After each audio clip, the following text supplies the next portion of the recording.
Koutou. It's great to be here. Kerry, Rex, it's great to have you here this evening. Catherine, thank you so much for your very warm introduction. I see many other sanctuary volunteers, board members. Jim, it's fantastic to have you and Evelyn here too. And this is a very special occasion for me to be able to speak about the sanctuary, because it's something that's very important to me in a way that I hope I can convey to you this evening. But first, I just want to check, is the sound system all okay? Can you hear me up the back there? Okay, that's fine. On in your pocket? Mm-hmm. Yep. Do you want the clip on my pocket? No, I just want to check that it's on. Oh, it's on. I think it's on. Yep. Yep. All right, so we've got to make sure, because there's some people in the overflow room next door. Are you sitting down? I'm going to stand for a while, but I do give warning that I may get a little tired and take a chair. And if I get very tired, my good friend Professor Charles Doherty is off to take over from me. So that's very nice of you, Charles. I appreciate that. But I suspect I'll be energised by adrenaline and your faces up there to keep going. So the sanctuary. You know, I just like to speculate for a moment about New Zealand's sense of heritage in relation to other countries. Many of us here have a European heritage, and we look to things like the Stonehenge, or perhaps if you're Asian, you look to the Great Wall of China as being remarkable achievements that are associated with your country, something that's unique, associated with your culture and your civilization. I guess if you're French, you'd have something even grander with the Lascaux cave paintings. And if we ask ourselves in New Zealand, what do we have that marks us out as unique in the world? Of course we do. We developed the most extraordinary Polynesian culture here for 1,000 years, rich in its language and its artifacts and its art and carving. But there's very little of that remains. We see modern versions of it today in modern materials, and these are magnificent. But they are not the original artifacts of our history. And we want to reach back to the deep lengths of time in the past. What is it that makes it something that's unique to us, unique to New Zealand? Of course, there are remnants of Maori pa sites around the country that go back for hundreds of years. Here's one in the Kaikoura, and those who are observant going around can see that. But there is something about New Zealand that is unique to us, that is rooted back in the eons of time, and it's our wildlife. And if we think about something like the tuatara, it has a special significance into old Māori, but it's something of significance to all of us, whatever our ethnic background, wherever we've come from to live in New Zealand. This is something that's unique to us. So you can think of the tuatara, if you like, as something like our Lascaux cave painting. Creatures like the kiwi are so remarkable that we've even come to be named after them as a people. And then we have birds that go back to the very earliest time of human settlement here, birds that are part of legend, that none of our ancestors can speak about. They haven't seen them, but they are part of the legend of the early human settlement of this country. And then there are the birds that our grandparents or our great-parents might have seen, and that we, through our foolishness and neglect, lost forever. And then, remarkably, there are a few that survived. How they did against all that we have thrown against them is a miracle, but some have survived. And they're with us today, and they're part of our heritage, and they're unique to New Zealand. Now, I wanted to just play you the Dawn Chorus. So we're just going to check here to make sure that it comes through all right, because I'm working on two computers. Here we are. I've made reference to it there in the Journal of Joseph Banks, which I'll leave up during the talk. I just want you to think about that sound and ask yourself how often you get the opportunity to hear that. Or in particular, New Zealanders who don't live in Wellington to hear that, and in particular our children. I'm going to come back to that aspect in a moment. But that is the remarkable sound that the first humans met when they came to New Zealand, the remarkable sound that the first Europeans came across when they first came to New Zealand.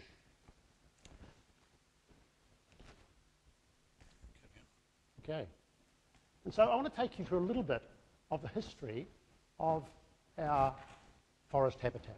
And if we go back 1,000 years ago, the time of the initial human arrival here, you can see that there was a substantial cover of native forest across the country. The Maori removed a lot of forests in the process of hunting the moa, and at the time of the first European settlement on 1840, when the large migrations came here, the cover had substantially reduced, but it was highly significant. But if we look at where we are today, we have an enormous reduction still. However, the important feature of that is that we still have, by comparison with other countries in the world, a large proportion of our total land area in indigenous vegetation. And it is not the loss of forestation, the deforestation of this country, which has really driven off the bird life and the other fauna of New Zealand. It is the introduced pests, the introduced predators that we humans brought here.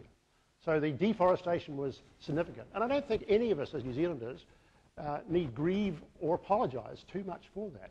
Without that deforestation, without the creation of farms, we'd have never grown any prosperity in this country, and we'd have been extraordinarily poor. We're at a new point in our history where we're starting to look beyond farming, and I'll come back to that point later because it's highly significant in terms of the way we're going to manage our environment. But it wasn't just deforestation that lost us our native fauna, it was really introduced predators. And we know this remarkable story, and the heroes like Richard Henry, who started on Resolution Island with the attempt to protect the kakapo. He didn't know that the ferrets would be able to swim across the small gap, and he despaired in the end. But then others picked it up. Like you see the late Don Merton there holding a kakapo called Richard Henry, and we know this remarkable story of our offshore islands. And it's these offshore island sanctuaries that have enabled many of our endangered species to survive at all. And they've gradually grown in number, and we've gradually learned how to manage them. But even so, if we come to birds like the kakapo, we're down to just a very small number indeed, about 150 or so kakapo in existence. The story of the takahe is another remarkable one, as we thought we'd lost it, and then was after the Second World War, Geoffrey Orwell and others found it in the Murchison Range. 225 birds remaining, 2 of them in the sanctuary, of course. This is a very fragile story, and it's one where we've maybe rescued these birds from extinction, but the story's not over yet as to whether they will survive long term. The fundamental problem with New Zealand is not on the offshore islands. We can manage maintaining some bird life there. It's in the mainland islands, Rakiura, the South Island, and the North Island. And the fundamental problem there is the change in the quality of the forest through browsing, and of course the predators, the pests. And you would think, would you not, that with all we'd learned, standing at this point in the 21st century, that we'd have got the problem under control and that we're in a growth mode and restoring. And in fact, the opposite is the case. The situation has never been as bad as it is now. We are facing utter catastrophe in our forests. And you don't have to take my word for it. You can read the report of Jan Wright, the Parliamentary Commissioner for the Environment. Our forests have never been so silent. And that bird sound that I played you before is not the sound that you will hear when you walk in the mainland forests of New Zealand. And the tragedy is that many of us in our lifetime have heard that sound, but the chances are that our children or our grandchildren will think that silent forests are the norm, because that is the state of our forests. They won't even know that there is something else possible. Well, not if they don't live in Wellington, that is. And I'll come back to that point. So we have a catastrophic situation. We have predators out of control. We have declining native birds, and we have silent forests. And then there was an idea hatched in this town. It was the idea of Jim Lynch, and he got together with other locals, and this became a project that grew out of the community. And this idea was that we had this piece of land in the reservoir that had to be decommissioned because of safety over earthquake and the dam and so forth. And there was the opportunity there to work in partnership with the council, with the community, to raise funding and to fence it off and to develop something which had never been heard of before, which was the idea of a predator-free zone protected by a fence that predators couldn't get through. Of course, the fence had to be invented in the first place to allow it to happen. And this whole project could not have come about had it not been for the motivation of local people working together and inspiring the region, inspiring the council, and inspiring sponsors. This is an extraordinary story of leadership from the bottom up, and it has enormous significance for the whole of New Zealand, as I'll hope to show you later in this talk. So let's say a little bit about the sanctuary. It has a vision, and it's essentially an educational vision. It's merely 225 hectares. This cannot be the place where we solve the problem of New Zealand's forests. It's too small, but it's an extraordinary start. And it's an extraordinary start in a very special way, because it's a reversal that's never before happened on the mainland islands of New Zealand. Never. And that in itself is of enormous significance. So the power of the sanctuary is that our children and our grandchildren can go and learn what a predator-free environment is like, what this forest can be like. And of course, as yet, much of the forest in the sanctuary is second growth and has been cleared off and so forth. So as far as the flora are concerned, it's got a long way to go, but the flora are being established in extraordinary success. So here you see a little aerial diagram where you can see the sanctuary in location to Upuka o Te Ika a Maui, and you see our 225 hectares with our fence, in which there are little spotted kiwi, there are robin, there are, of course, tui, there are also saddleback and stitchbird and so forth. And just recently, of course, the takahe. That fence had to be invented. There was an enormous amount of thinking and invention required to make a fence that was going to work, going to stop creatures getting over the top, burrowing underneath. And it's an 8.6 kilometre long fence. But it was successful. And we had the first eradication of major pests on the mainland, complete eradication in a zone that had ever happened in New Zealand. And so we have many species of native wildlife released. And what's remarkable and totally surprising, I guess, even to those who started off with the sanctuary vision, is that the breeding success of those species has outstripped some of the offshore islands. It's really quite remarkable. We've got, in the case of the saddleback, the first release on the mainland in 100 years.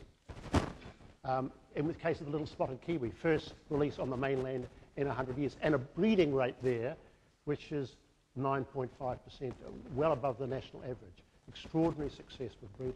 Same thing's true of the tuatara, phenomenal breeding rate there. There are the offshore islands around New Zealand where tuatara are. Now there is a place on the mainland where you can see tuatara. You are guaranteed to see tuatara. So one thing when you take your guess, you will see tuatara at the sanctuary. And there they are, breeding successfully on the mainland. They started off in a little enclosure, now they're right through the sanctuary. There's so many of them. An extraordinary story. So what we have created there is an oasis, something quite remarkable. And here's the interesting thing. We were the first, but we inspired others to follow. There are now 8 of these sanctuaries around New Zealand. Recently I visited Orokonui and just out of Dunedin. I think Julian Robertson has put some of his money into the Cape Kidnappers project. There's the Mangataltree project. So there are several of these that have copied the idea of the predator-proof fence and have successfully created sanctuaries elsewhere. But the idea started here. And there's something particularly peculiar to the sanctuary in Wellington. If you look at New Zealand's major cities, and we'll start with Auckland, the engine of our economy, and you ask yourself, where are the reserves of native forests, of indigenous forests in that city? There you see a map which Jim Lynch has kindly provided me with, the green, and you'll see there are significant forest reserves, but they do not extend into the centre of the city by any means at all. They are quite isolated. If you look at Christchurch, it's a desert as far as native forest is concerned. Dunedin, with its most beautiful surroundings, extraordinary hinterland, is basically bereft of native forest. But Wellington is in a complete anomaly in New Zealand. It has an extraordinary hinterland of native forest from the Tararuas through the Orongorongo, Rimatakas, which then extends right through the city out into the sanctuary area. A thin finger, it's true, up the valley of the Kaiwhorowhoro stream. But here's the significant thing. That forest has been properly managed. It's been managed by the regional council and local councils so well that we have significantly suppressed predator numbers in the forest areas right around Wellington. And that's had a particular significance in terms of the role of the sanctuary as a source of birds. Because what's happened is that the sanctuary has created a breeding safety zone. And what's happened is the birds are not in a zoo. We are not a zoo. The birds care nothing for the fence. They fly over it, and they'll fly into your garden. And what's happened is we generate a halo of birds, a halo of birds so great that people will write to the newspaper and complain that Tui wake them up in the morning. Indeed, right? That's how bad it is. The kaka are ripping out lovely exotic trees in the botanical gardens, tearing the bark and making loud noises and being very annoying for people who live close by. They know nothing of the fence. I guess the tuatara know the fence is there, but the birds certainly don't. And what we've seen in Wellington is this phenomenal increase in native bird life in our gardens throughout the region. We would like to claim all credit for that in the sanctuary.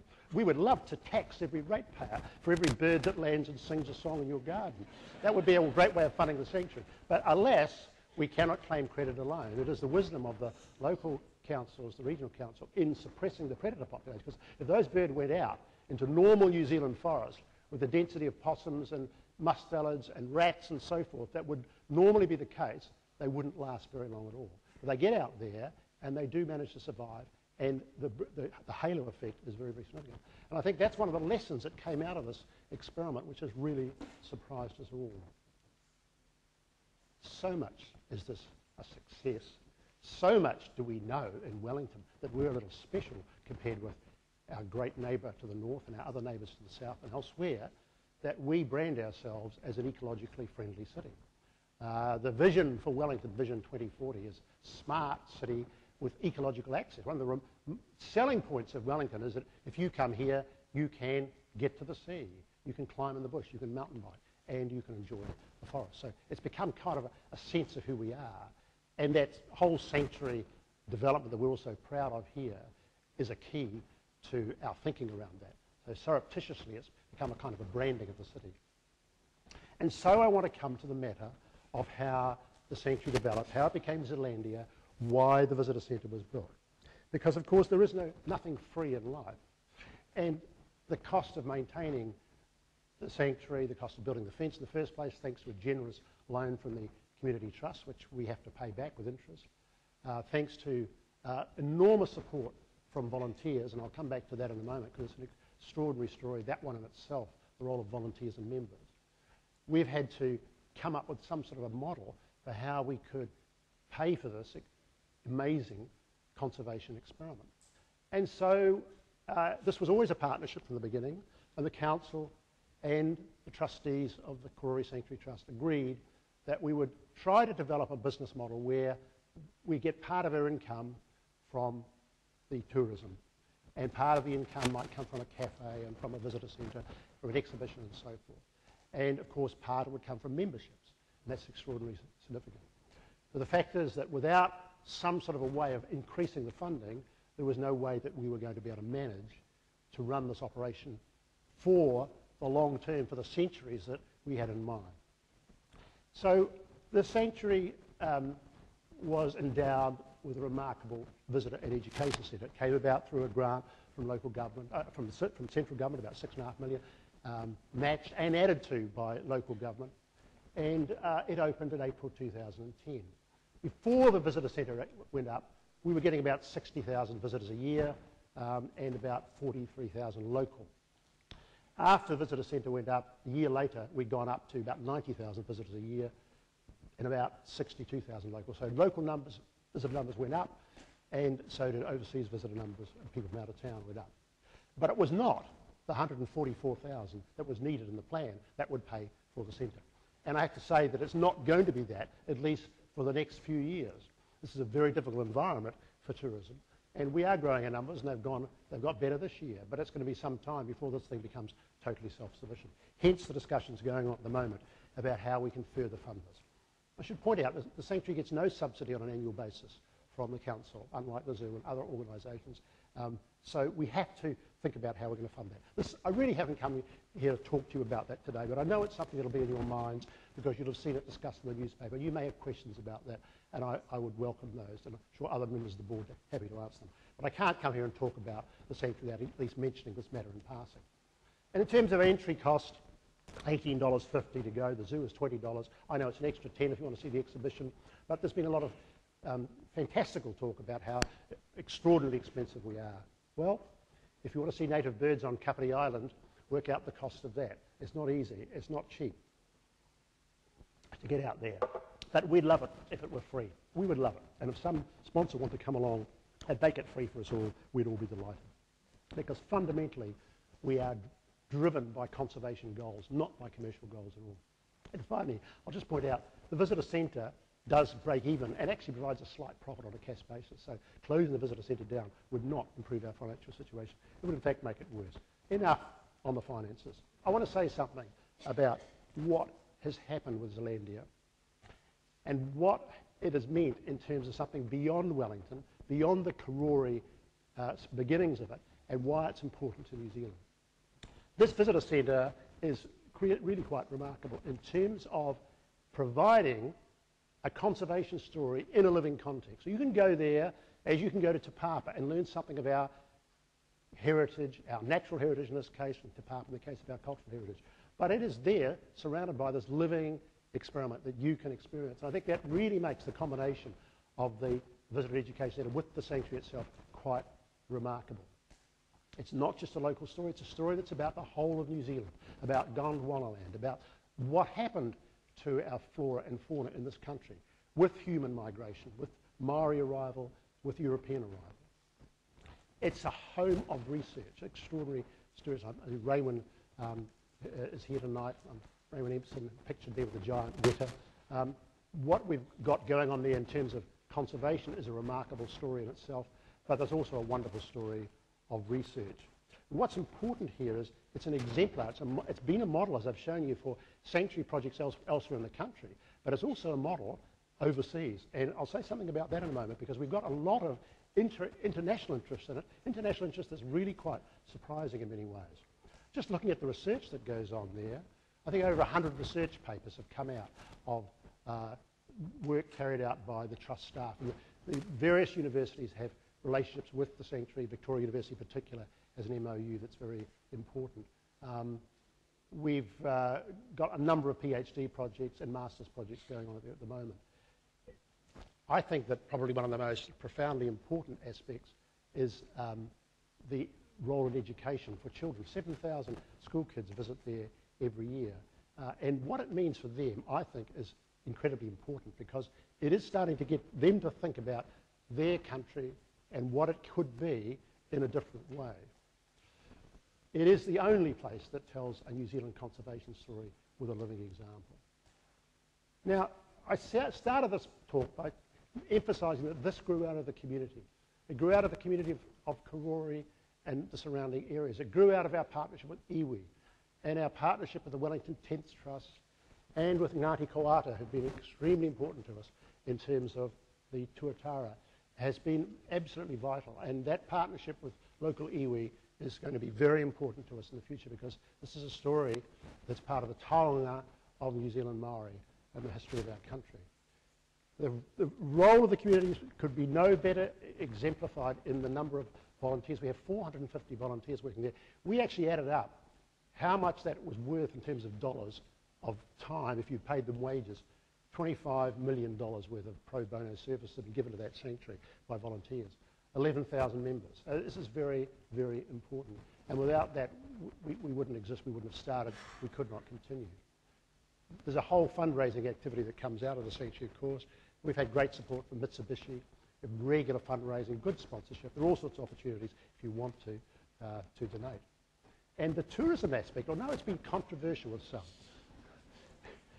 When Stephen Fry came and a carcass sat on his head, this just went viral around the world. I mean, it wasn't quite as viral as when, Sirocco tried to rape his cameraman on Codfish Island. That would have been better if, it'd been a little bit of a sexual molestation. But, landing on his head was pretty damn good. And it certainly created an impression. So, we have an enormous impact in terms of the international aspect. We are continually rated very highly by the visitors who come here And it's amazing how many international wars we've had. This is just one recent one out of Time Out magazine, just before Christmas. And what happens when you read these international magazines, when they talk about Wellington, there are two attractions that are must-sees. And they're not what we would think in Wellington. The first is obvious, it's Te Papa. And the second one is always Zelandia. Why? Because that's unique. I mean, if you come from abroad, other places have other sorts of attractions. They have art galleries, they have zoos and so forth, but Zelandia is something quite unique. And so the international audience always picks us out, reference there to Jurassic Park and so forth. So that's really quite intriguing, the way that's worked for us. If only the visitor numbers from abroad were high, if only Wellington attracted more visitors, we'd do even better. But I want to come back to this idea of the halo effect. Halo is something that I think Jim Lynch coined this term, and I've really learned so much from Jim talking with him about the original vision and where we're going with this thing. But the halo effect is in part the birds that are generated that populate our gardens, that wake people up in the morning, that irritate us all, but make Wellington quite different than any other city in New Zealand.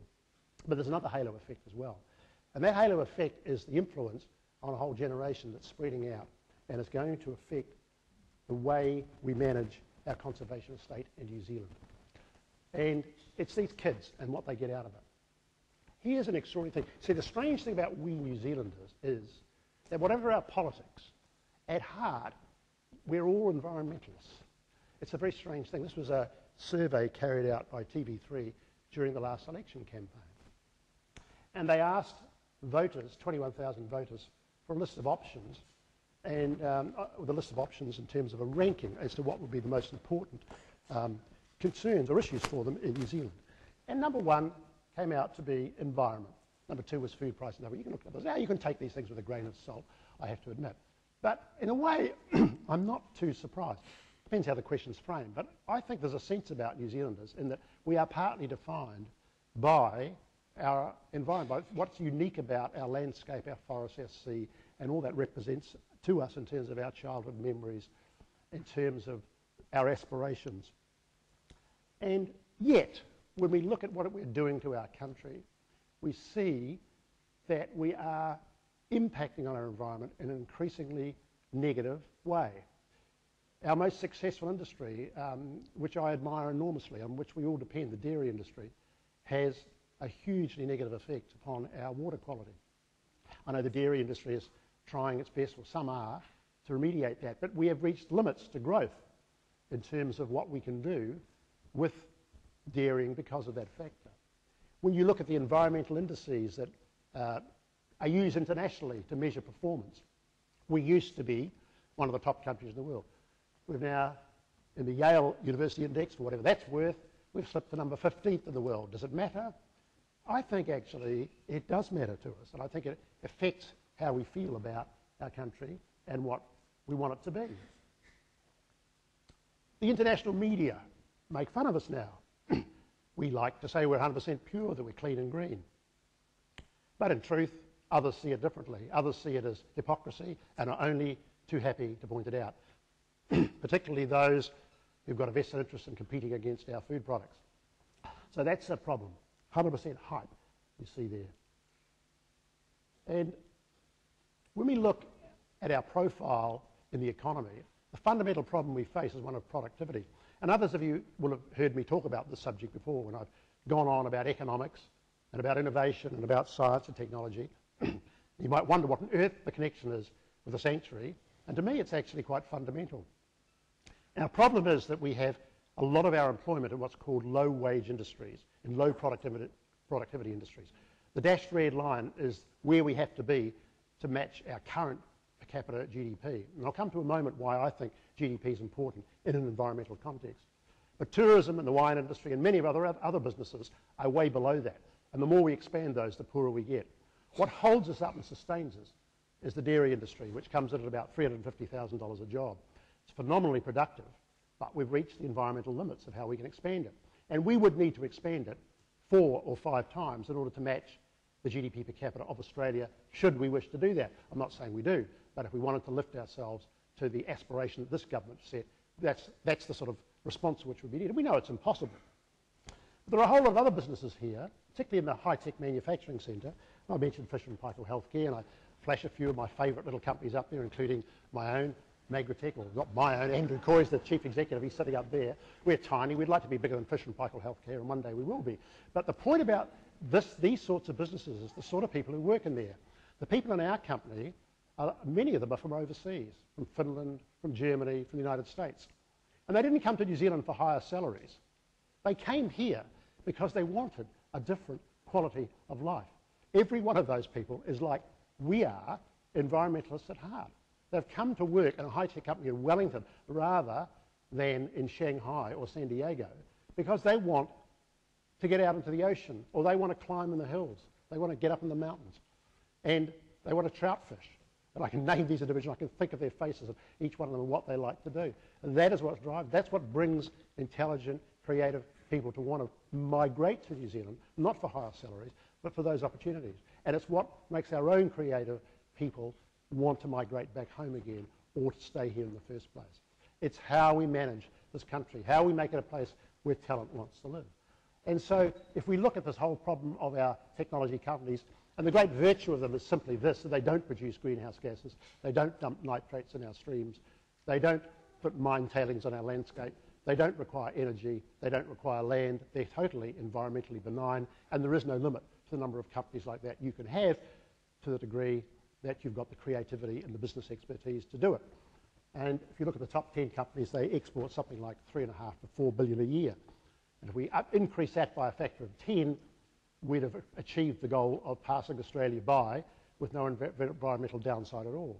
And so the question I ask is, how do we make 120 companies like this? How do we grow that sector? We have to be the place where talent wants to live. We have to emphasise all that we have in terms of our environmental capacity, our conservation estate, our pristine environments, and the quality of life in our cities, the quality of our education system, our schools, our sense of social justice, our sense of partnership, and a sense of who we are as a nation, to make this such an attractive place that people will want to be here, a place where talent wants to live. And so to me, the environment is a crucial part of that. And here's the interesting point. You might say prosperity plunders the planet, and many would say that. Economic growth pillages our resources. It can do, but it doesn't have to. Economic growth can come about with an actual reduced impact on our resources by using our creativity and intelligence, to generate energy in new ways, to do things in a cleaner manner. It is possible to improve life quality while having less impact on the environment. That's what real prosperity is going to have to be based on in the future, because planet Earth is reaching its limitations. There were 2.5 billion people on this planet when I was born. There are now 7, and in 2025 or so, there'll be 10 billion people here. It's unimaginable how we're going to manage that human population. We have to start behaving in a different way. We have to start thinking in a different way. And New Zealand can be an exemplar for this. And the point about prosperity is that it enables you to turn over the curve. Because when you're a hunter-gatherer and you have no prosperity at all, and you depend on what you can forage, then yes, you will live in equilibrium with your environment. And planet Earth can probably sustain about 10 to maybe 100 million people in total as hunter-gatherers. But with 10 billion people, we cannot. But the thing about growing prosperity is you start by rampaging through your environment the way we did in New Zealand, tearing down forests. But again, eventually, once you start to grow your prosperity in an intelligent way, doesn't rely on utilisation of resources, you start to come down on environmental impact. In fact, you start to remediate. And if anything, Zelandia represents the consequences of prosperity, because only prosperity is only the wherewithal that enables us to create what we're creating there, to turn the tide back, to try to remediate and mitigate all that we've done to damage our environment. And that's where I want to take this story next. And I want to start with a very gloomy prognosis for where we are. And I do commend this report by Jan Wright. It's seldom I come to such a strong conclusion at the end of an investigation. She started this conclusion without any presupposition at all about what she was going to find. Part of it was a controversy about 1080, but it was really about the state of our forests.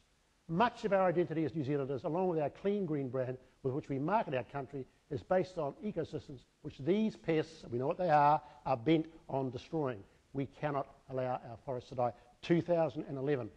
It is my view, based on a careful analysis of the evidence, that not only should the use of 1080 continue, but we need more of it. And I will state that, and I will defend that, because this is what's happened. This is the use of 1080 in our forests, 1973 to 79, 2008, 2010. 1080 use has been declining. Every year it's dropped. And if you look at where it is in our conservation estate, the light green there is our precious conservation estate. The dark green is where we're using 1080. And we're essentially using it on the margins near the farmland because we're doing it to stop tuberculosis spread into our cattle, into our dairy herds. We're not fundamentally doing it for conservation reasons at all, and it's stopping, and the forests are dying as a consequence. It is not the only solution, but it is a start in the battle, and without it, we don't even have a chance of turning this thing around. So, that's the point. And so I want to come to this idea. I wish it were my idea, but it's not, it's Jim's idea, and I'm happy to acknowledge that and to speak about it. And it's a crazy idea, but I think it's absolutely wonderful, and it's this. What have we learned from the Karori Sanctuary? What have we learned from Zelandia? We've learned that in half the time taken by the mainland islands, we've got breeding going. We've done better than the mainland islands on the mainland in a predator-proof environment. We've got fantastically successful breeding going on. And here's the more important part.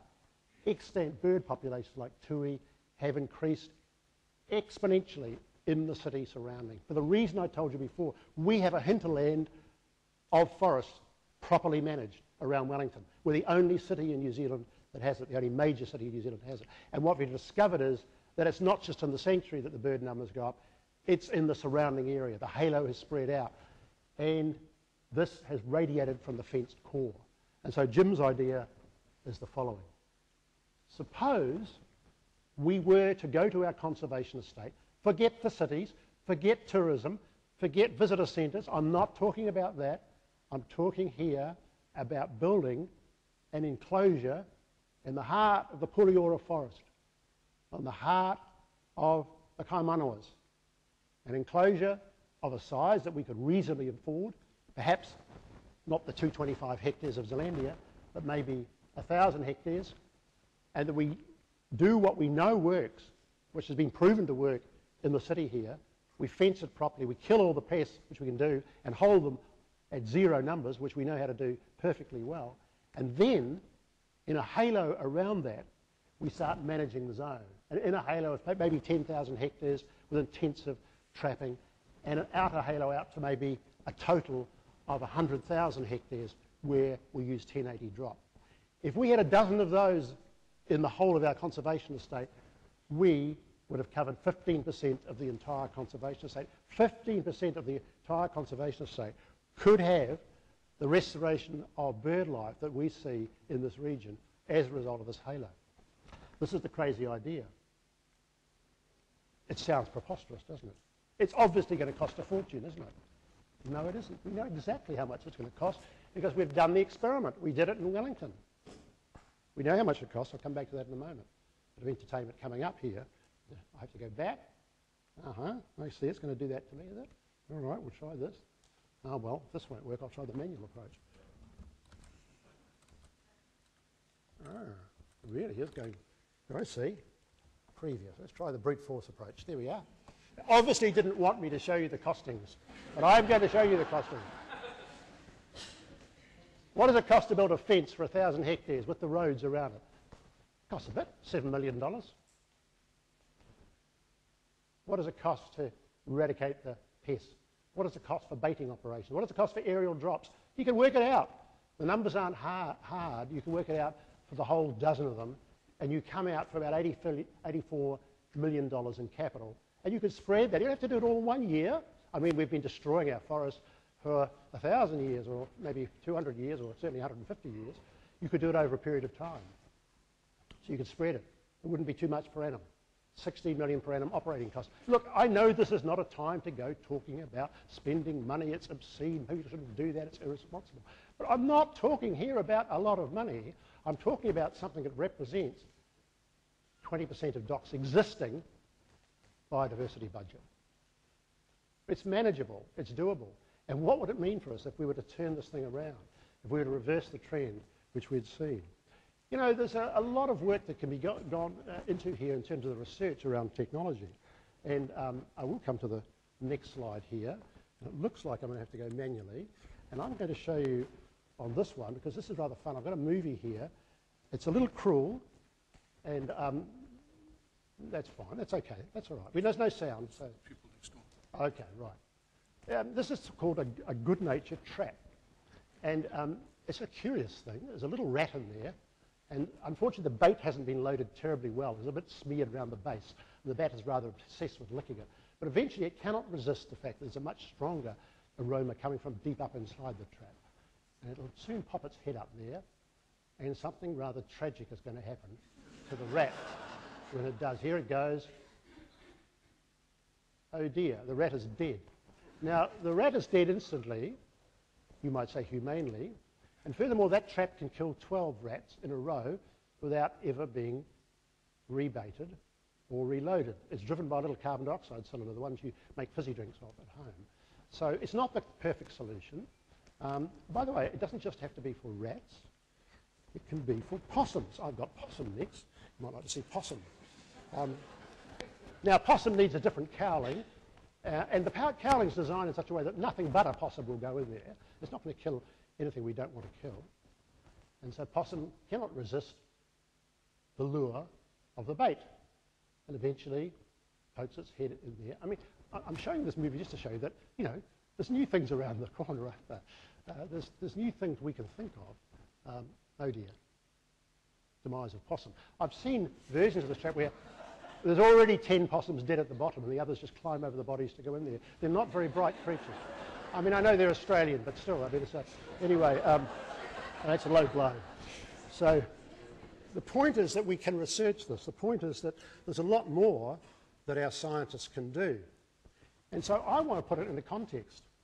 And the context that I'm going to place it in is this one. When I was a child, when I was a young man, in my teens, the world was transfixed by the United States' insane obsession to put somebody on the moon and bring them home. This was the Apollo program. I grew up with this. That's why I went into physics. I mean, I just remember every part of that program, and it was just so obvious that you'd be an engineer if you were Paul Callaghan growing up in Wanganui, surrounded by a world like that. Well, it seemed obvious to me. But it was an insane project. It cost, at one point, I think 5% of all government expenditure in the United States. It drained their treasury. It was done for military reasons in order to compete in the Cold War with the Russians. We know it was insane, but it succeeded and it galvanized the country. And I'm not suggesting we want to put somebody on Mars, but I've got an idea for New Zealand's Apollo program. And my idea, not surprisingly, it's called the Zelandia Programme. And it's insane. You will not hear anyone, this week at least anyway, say anything as mad as I'm about to suggest to you. Let's get rid of the lot. Let's get rid of all the predators, all the damn mustellards, all the rats, all the possums from the mainland islands of New Zealand. And we start with Rakiura, and we work our way up. We might fence off the lower part of the North Island as a start, but we can do this. We know how to do it.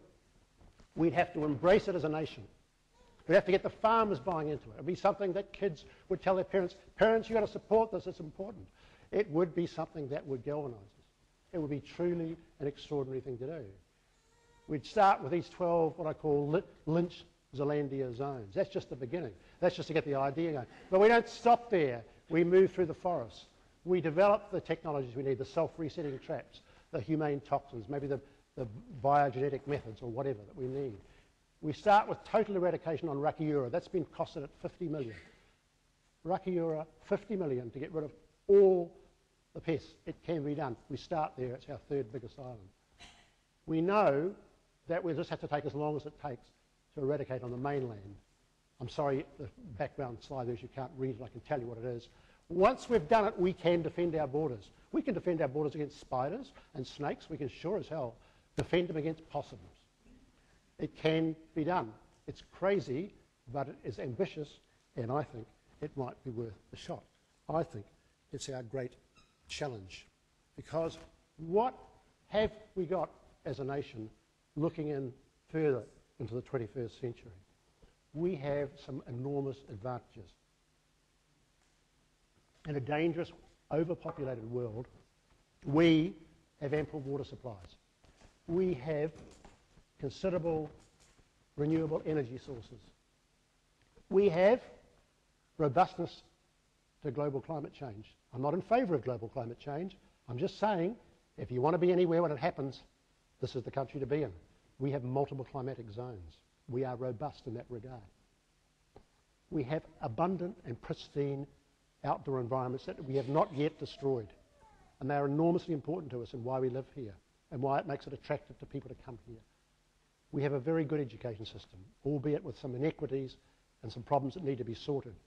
But nonetheless, it is a good education system. And the most remarkable thing is we have a civil society. And if you don't believe that, just go and watch the entertainment that's there in the Republican primaries in the United States. And you will convince yourself that we live in an extraordinary civil society.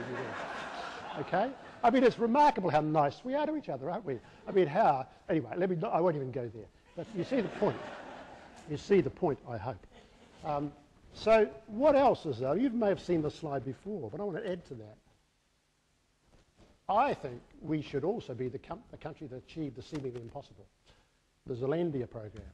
We had a goal that galvanised. And he said, what is it that gives us something to look forward to in the future? What is it we inspire our kids with? What are we doing in this country right now to inspire our young about where we're going as a nation? It's just a suggestion. It seems harmless to me. I think we should have a go at it. And I think we have a sense of pride out of it. That, to me, is the sanctuary vision. What we did here in Wellington was an exemplar for the whole country. But it has a power beyond that. It has a power to motivate us. An example, what we've learned from it scientifically, what we've learned in terms of the education, is that we can use this as a model for the whole of New Zealand, a place where talent wants to live. And in the end, this project, as I reminded you at the start, grew out of you. It grew out of the community. It wasn't something that some politician thought up or some scientist thought up. It was thought up at a community level, given by local community leadership. And it grew out of partnership with iwi, partnership with the private sector, partnership with the council, and with central government.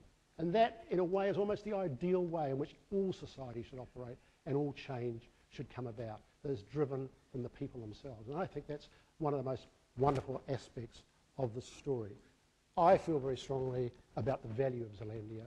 I've come here tonight to try to impart to you some of my thoughts about its significance. I hope that you share some of the crazy ideas that Jim and I are presenting here tonight. And I thank you very much for your attendance. And I'll put up one last slide, because if you're thinking, what can I do now? There we are. Thank you very much.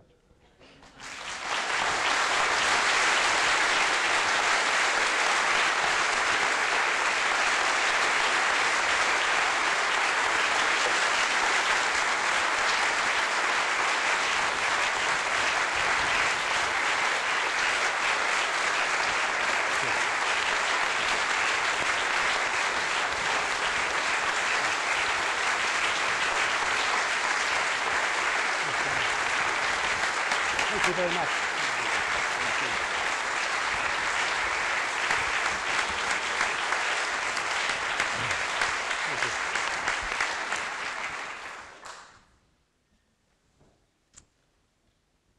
Well, before we ask Kerry Prendergast to propose a vote of thanks, we have got probably about 5 minutes for questions. So we don't want to exhaust Paul any further, but we're all lined up here to take any questions that you may have.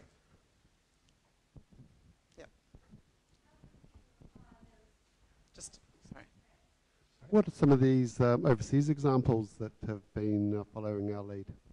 Sorry, I didn't catch it. What are some of the overseas examples you referred to? Oh, Charles, you might be able to help me on that better.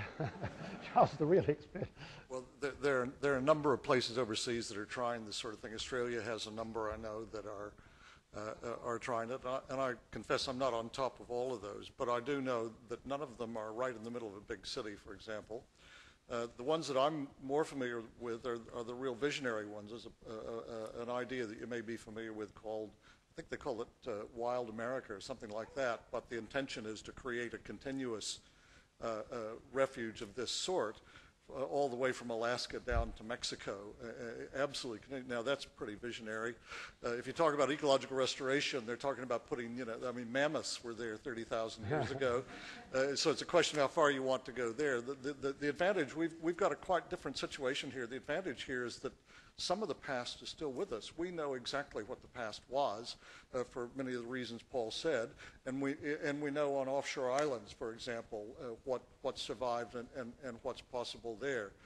Every island's a bit different, but we know we can do it there. The mainland island idea arose because people were not satisfied with our treasures, our Lascaux cave paintings, being locked up in places where people never go. New Zealanders want to see those things. So that's the source of the idea. Yeah, the answer to the question up here is, if you go to the website of Good Nature, I'm sure they'll be happy to sell you one. You asked about the traps. DOC are trialling about 400 of them at the moment. So I know that they are being tested, but I'm sure they'll be happy to sell you one. I have no shares in that company. I can give another two examples of gigantic restoration. One in Australia is called Western Shield, which is the protection of the entire Western Australian state. And they have ambitious goals like keeping sparrows out of Western Australia. So those are fairly substantial visionary goals, which are on the scale that we're talking about here. Yeah, another one too is the transnational parks in Africa, southern Africa, where they're looking at re-establishing a continuum of protected areas all the way from Mozambique to Namibia. And that's a huge area. So these are not these are ideas which are becoming more and more current. In fact, our thinking is quite small compared to some of these. Another one is the restoration of huge prairie lands in America, which have been fairly solidly knocked around, which I think is part of what you're talking about, Charles. So it's certainly a worldwide movement which is starting to happen. And there's another one in New South Wales of setting up a series of corridors all the way from the Blue Mountains to the sea. And I was at conservation meetings in Auckland just before Christmas, and there were people there talking about how that's working. And because there's multiple of these corridors, there's multiple ways to do it. So they're engaging different landowners in doing this in different ways. So there's not a single way to do it. It's the vision that's common to them and the particular problems in each place.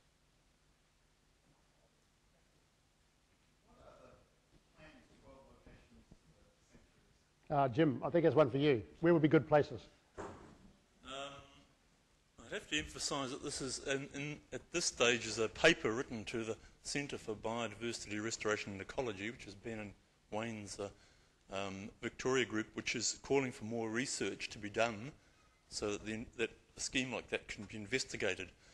If you're looking at the dozen, you would look at distributing them across the country. You'd be looking at places like Waipua, Matawai, Waipua, Waimar, Matawai Forest, which is about 70 or 80,000 hectares just south of Hokianga, or the Puketi Forest, and Omahuta Forest in Northland, Puriora Forest, Whirinaki Forest, the Orongarongas, and big areas around Invercargill and the west coast and inland. So you're looking at taking entire ecosystems with multiple valleys. So, and they would have to be distributed right across the country, because an important element of this would be representativeness, so that we are protecting ecosystems across the whole country. But no names yet. Is there a significant increase in the number of native species between pests and sanctuaries? Yeah, I could probably answer that. Our biggest markers or milestones or benchmarks at this point in time are the 6 DOC mainland islands. And those are Trounce in Northland, Boundary Stream in Hawke's Bay, and Hurunui in Canterbury, Pongaroa near Taihape, and one other whose name escapes me. Oh, Rotoweeti, that's right, Rotoweeti and Nelson Lakes. So they've been poisoned in traps for about 16 to 17 years now. This is part of the research that I'm encouraging Victoria to do, is exactly how successful are those programs? Now, I know that anecdotally that there probably has only been 2 or 3 species of threatened species reintroduced to these areas. So the number of species being reintroduced successfully is quite tiny compared to especially the sanctuary. We have something like about 12, I think, and in a much shorter time. So this is part of the research which needs to be done. What is the exact comparison? How effective are these fenced areas versus unfenced areas? And what outcomes exactly can we expect? And my feeling, and I think it's probably backed up by, at least certainly by anecdote, is that it's by orders of magnitude more effective and in much quicker time. The only thing that will really create the mass that's required in threatened species management is a fence. Nothing else will do it, or an island. Islands and fences are the only things that will do it. Complete barrier exclusion is the only thing that will do it. And I think that's probably been proven now, but it needs to be proven and documented and scientifically researched properly before we can actually say that absolutely.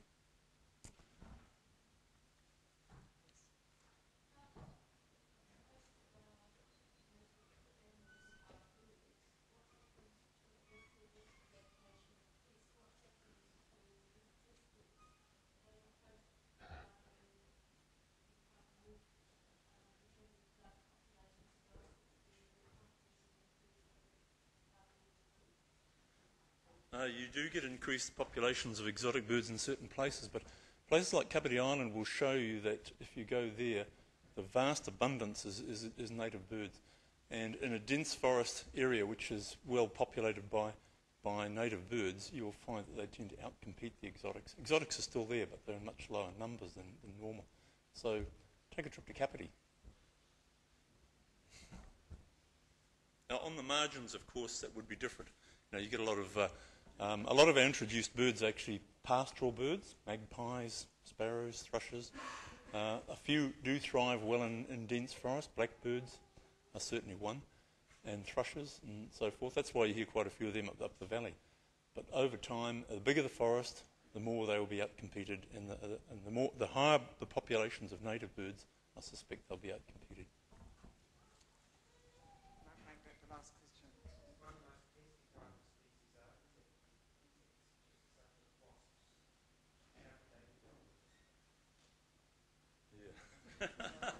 Yes, you struck the Achilles heel of any program.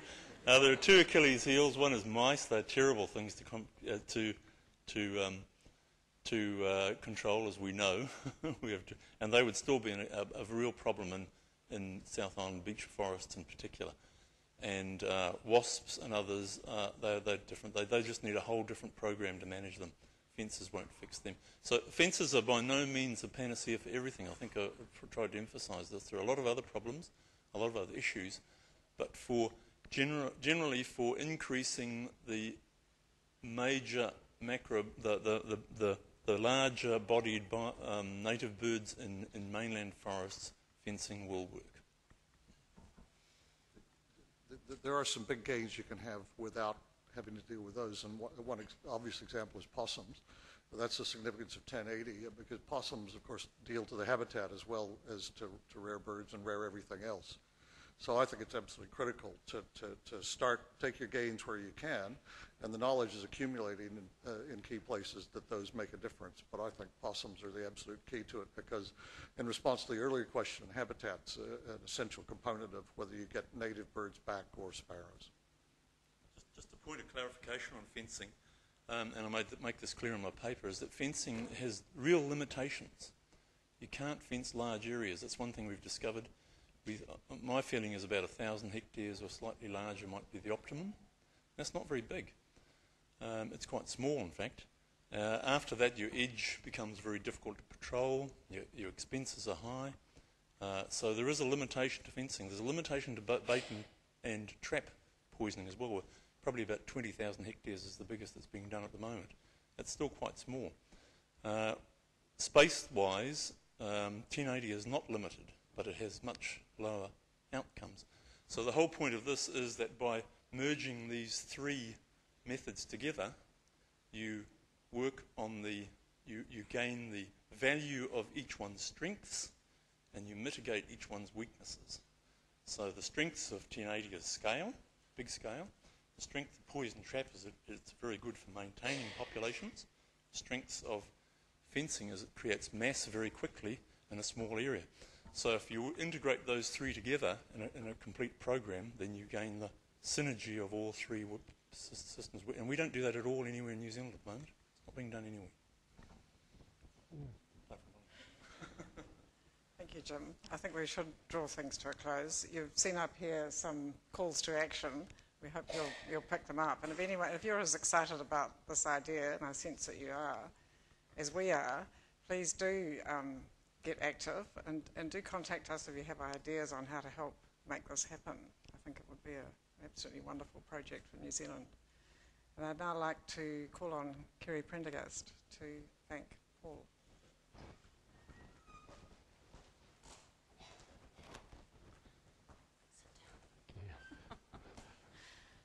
So Paul, trustees of Zelandia, particularly the chair, Jim and other trustees that are here this evening, volunteers, members, Wellingtonians, New Zealanders, what an honour it is to have been asked to pass a vote of thanks to Sir Paul this evening. I've been involved at Wellington City Council since Jim first approached us with his vision in perhaps 1992. A 500-year vision to see a part of Wellington restored back to the way it was more than 1,000 years ago. Where else in the world can you be within 10 minutes of capital city and hear the bird song and see other native, unique wildlife in a natural setting?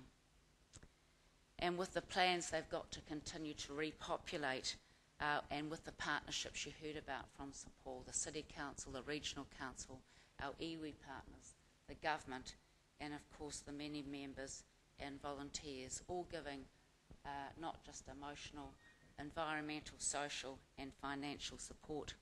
What are the key messages we've heard from Sir Paul this evening? First of all, the situation has never been as bad.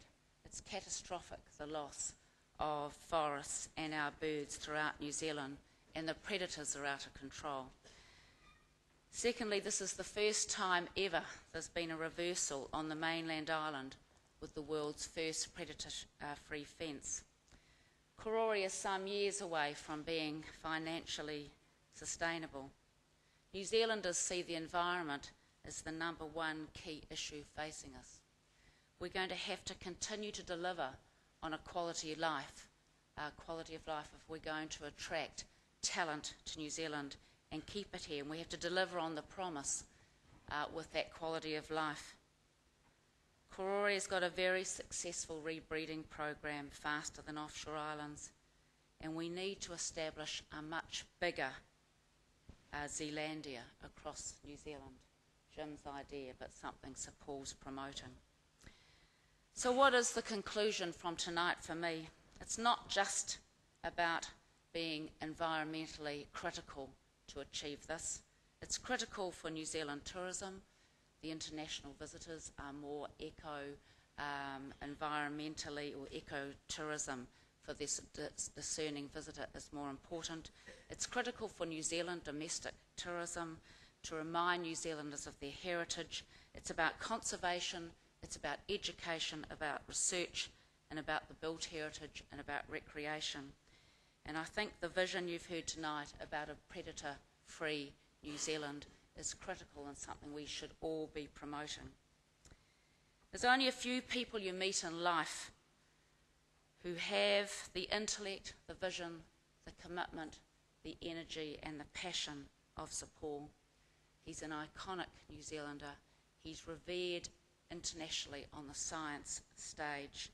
He's a passionate Wellingtonian and someone I like to count as a friend. Thank you, Sir Paul. And thank you, Mianne, for sharing Sir Paul with not just Wellington, but with New Zealand and the world. Can I ask you all now to thank Sir Paul in the time-honoured way.